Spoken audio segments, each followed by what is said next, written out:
is an all-time Major League Baseball legend. He played for 19 years in the majors and was the American League Most Valuable Player and was an all-star for every single year he played except for the last year. He won 7 American League batting titles. 30 years after he retired, he had a massive heart attack. And he was told that he would have to have a heart transplant. They found a heart later that year in December. He had the heart transplant and everything went well. The heart was from a young man named Conrad Ruland. Conrad Ruland was a former NFL hopeful.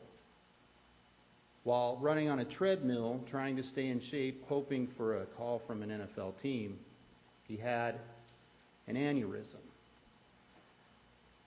And it caused him to go into a coma that they tried to fix, and they couldn't. He had been an organ donor. And so Rod Carew received his heart and one of his kidneys. In 2004, I started going to a doctor near the office that I had just started working for. And I really hit it off with my doctor. He's still my doctor today. Just love the guy. When I have an appointment, he kind of clears some extra time because, he saw my children grow up, and, we just always have talked about our kids and everything. My doctor's name is Ralph Ruland. Conrad was his oldest son. Conrad, being an organ donor, saved the lives of, I think, 3 people with his organ donations, and then helped 50 others.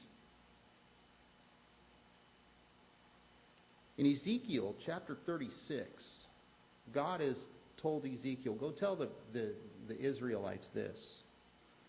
Moreover, I will give you a new heart and put a new spirit within you. And I will remove the heart of stone from your flesh and give you a heart of flesh. We've made artificial hearts.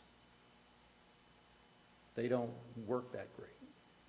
The best replacement for a human heart is another human heart. And even then, it's very, very tricky. And there's a lot that goes into it. The human body is amazing. There's several organs that you have more than one. And if one goes down, the other one can kind of pick up the slack. But there's a few that there's no replacing it. The heart's one of them. If your heart is bad, you will die. There's really nothing that can be done. Your death will come upon you because your heart is bad. But God says, that dead heart in you, I will take that heart out, and I will give you a new heart. And in that new heart and that spirit that indwells you, you will have this new life. One of the elders at the last church that I attended recently went to be with the Lord. One of the just absolute best disciples of Christ I've ever known.